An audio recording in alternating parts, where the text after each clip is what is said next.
Terra Academy for Interstellar Affairs was unlike any other educational institution in the galaxy.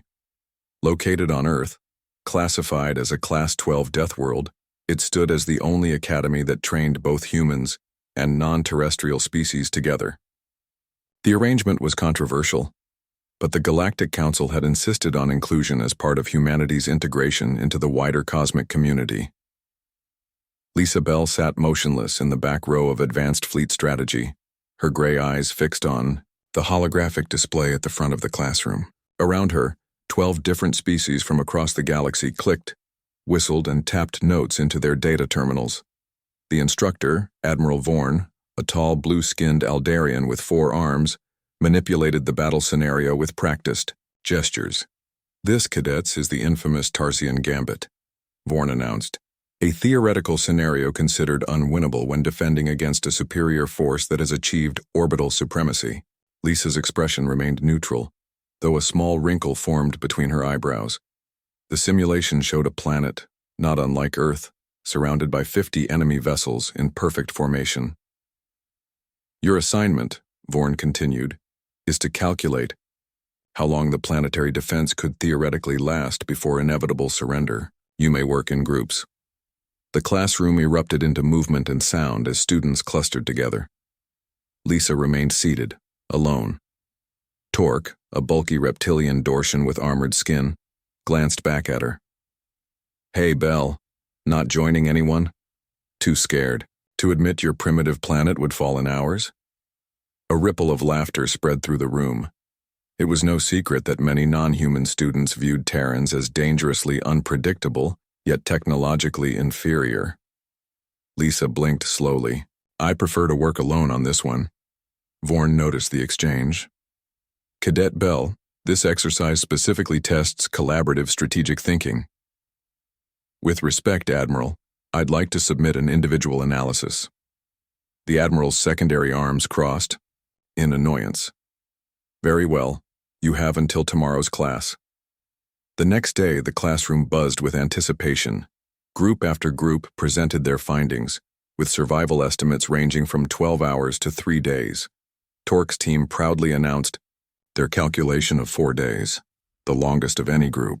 By dispersing planetary shield generators in a hexagonal pattern and employing asymmetric fighter deployment, we've maximized the defense timeline.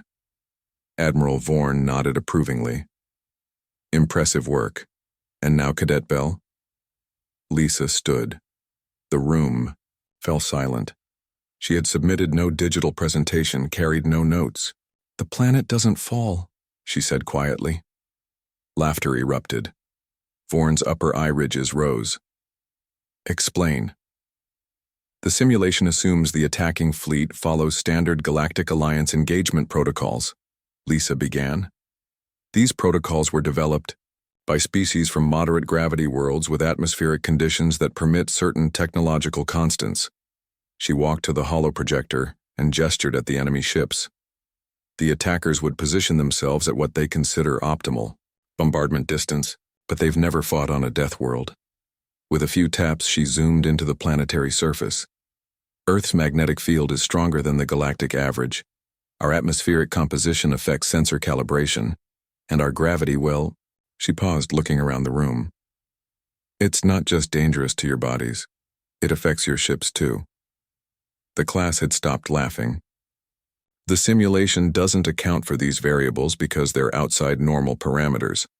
A human defender would deliberately bring the battle into that gravity well." Lisa adjusted the hologram, showing a new formation. 23 of these ships would experience critical drive misalignment if they maintained formation below 30,000 kilometers. Another 17 would suffer targeting system degradation in our ionosphere. Admiral Vorn's forearms had dropped to his sides. "That's not in the standard calculations." "No, sir. Neither is this." Lisa pulled up atmospheric data. "Our storms, our lightning, our electromagnetic interference patterns, things we live with daily would wreak havoc on systems calibrated for more hospitable worlds." She continued, her voice steady but increasingly passionate. "The defenders wouldn't need to outgun the attackers. They just need to draw them close enough, then launch kinetic impactors, simple metal rods from the surface, in our gravity at just the right angle. The simulation played out her scenario. Ship after ship in the attacking fleet began to show damage indicators, then critical failures, as they were pulled into positions where Earth's natural conditions became weapons themselves. "You're assuming the fleet commander would make elementary mistakes," Torque objected. Lisa shook her head. "I'm assuming they'd follow their training and protocols which aren't designed for our conditions. The mistake is thinking the rules of combat are universal." Admiral Vorn studied the simulation with all four of his eyes.